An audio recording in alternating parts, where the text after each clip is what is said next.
কে ফিরিয়ে দিতে বাংলাদেশের অন্তর্বর্তী সরকারের অনুরোধ প্রত্যাখ্যান করল ভারত। সাফ জানিয়ে দিয়েছে সাবেক প্রধানমন্ত্রী শেখ হাসিনাকে প্রত্যর্পণ করবে না ভারত। ভূ রাজনৈতিক নানা বিষয় এবং প্রত্যর্পণ চুক্তির শর্তের কারণে ভারত এ কাজ করবে না বলে বৃহস্পতিবার দ্য ইকোনমিক টাইমস এক প্রতিবেদনে জানিয়েছে।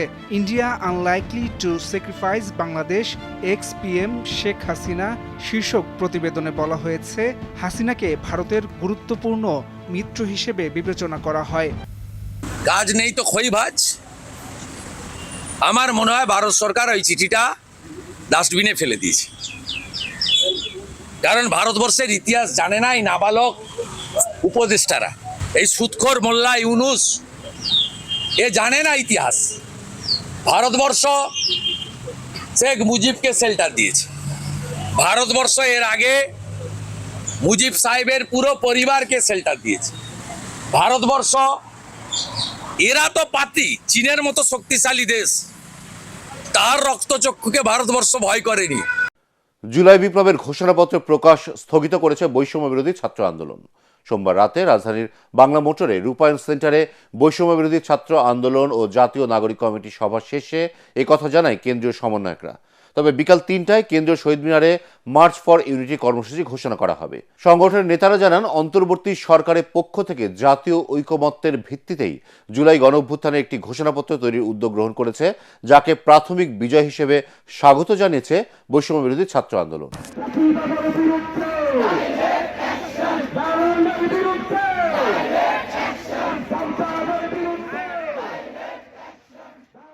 উপদেষ্টা আসিফ মাহমুদ ও নাহিদ ইসলামকে পদত্যাগের আলটিমেটাম দিয়ে একটি ভিডিও সম্প্রতি ভাইরাল হয়েছে। পদত্যাগ না করলে তাদের বিরুদ্ধে কঠোর ব্যবস্থা নেওয়ার হুঁশিয়ারি দেওয়া হয়েছে ওই ভিডিওর ক্যাপশনে, যেখানে দাবি করা হচ্ছে বাংলাদেশ জাতীয় পার্টির চেয়ারম্যান ব্যারিস্টার আন্দালিব রহমান পার্থ মন্তব্য করেছেন, আসিফ ও নাহিদ পদত্যাগ না করলে তাদেরকে পিটিয়ে মারা হবে।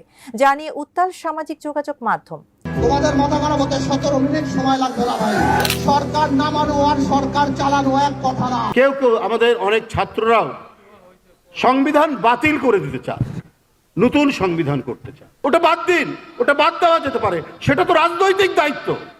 সেটা রাজনীতিবিদরা যারা গণতন্ত্রের পক্ষে ছিলেন, যারা গণতন্ত্রের জন্য সংগ্রাম করেছে এবং যাদের সন্তান রব্বানীরা অকাতরে জীবন দিয়েছে, এই সমস্ত রাজনৈতিক দল যারা জনগণের ম্যান্ডেট নিয়ে ক্ষমতা আসবে, তারা তো এটা করবে। এইটা হঠাৎ সব বাতিল করে দিলে পরে তো মুক্তিযুদ্ধকে অস্বীকার করা হয়। যতগুলা হত্যাকাণ্ড সংগঠিত করেছেন তার সবগুলার বিচার এই বাংলার মানুষ চায়, এই বাংলার মাটিতেই দেখতে চায়। একজন অপরাধীও যেন এখান থেকে বাঁচতে না পারে তা আমরা দেখতে চাই। তাতে সময় যা লাগুক দেখে বিচার করতেই হবে। এরা রাজনৈতিক দল হতে পারে না। যারা ক্ষমতায় বসে দায়িত্ব জ্ঞানহীনতার পরিচয় দেয়, দায়িত্বশীলতার পরিচয় দিতে পারে না, তারা কখনো রাজনৈতিক দল হতে পারে না। সাধারণ ছাত্ররাই বলতেছে এরা গাঁজাখোর। এই হাসান আব্দুল্লাহ স্যার জিল উপদেষ্টা যে কয়জন হয়েছে, সাধারণ ছাত্রদের তো আমরা এখন রিক্সায় টানতেছি নাকি? এরা কিন্তু কেউ সাধারণ ছাত্রের সাথে কথা বলতেছে না। কথা যদি বলি তাহলে আমরাই বলতেছি। তা সাধারণ ছাত্ররাই বলতেছে এরা গাঁজাখোর। এই যে সারজিল আলমের কথা ডাইরেক্টলি বলতেছে, মামা এই কেবলমাত্র যে মেয়েটারে নিয়ে আসলি সেও বলতেছে যে এদেরকে তো টিএসসিতে গাঁজা খাতে দিয়েছি। সারজিল আলম মানে বাংলাদেশ না। এই সারজিল, এই হাসনাতের জন্য আমরা আন্দোলন করছি। এই সারজিল কেন আমাদের বিরোধিতা করলো? পুরো যৌক্তিক আন্দোলন রাজপথ ছাড়া কোনোভাবেই সফল হয় না। বইটির বাস্তবায়ন না হওয়া পর্যন্ত আমরা তখনই ঘরে ফিরে যাব না। আমরা প্রোডাক্টিভিটি দিতে চাই। আমাদেরকে প্রোডাক্টিভিটি দেওয়ার জন্য অবশ্যই সরকার আমাদেরকে নিয়ে ভাবতে হবে।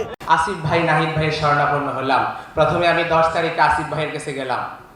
আসামি চিহ্নিত, গ্রেফতার করেন, নো প্রগ্রেস। আদৌ কি এই যে বিচার নামে রঙ্গমঞ্চ গঠন করেছে আন্তর্জাতিক ট্রাইব্যুনাল, সেটা কি আমাদের মুলা ঝুলাচ্ছে না? আট থেকে এই পর্যন্ত আমি নাহিদ ভাইয়ের কাছে 5 বার গিয়েছি। এই সরকারের আগে উচিত ছিল যে আমি এই শহীদ, এই হত্যার বিচার করব।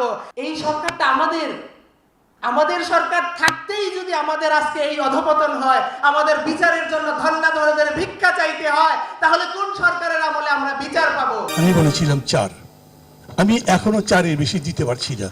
দায়িত্বটা এই সরকারের এত বড়, আমি কিন্তু তাদেরকে কাঠগড়ায় দাঁড় করাচ্ছি না, কিন্তু আমি মনে করি তার অনেকগুলো কাজ এখন ঠিক হচ্ছে না।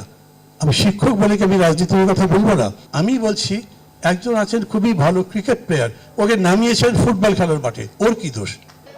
আমি বলছি এই কারণে, ডক্টর ইউনূস যখন নিজে বলেন আমাদের এই উপদেষ্টা পরিষদের মধ্যে যারা আছে তার প্রত্যেকেই নিজের নিজের জায়গায় এক একজন সাকসেসফুল পারফর্মার, আমি তার ডিবেট করি না, কিন্তু নিজের জায়গা ছেড়ে আরেকটা জায়গায় তো এসছেন, সেইখানে কত মার্কস দেবেন?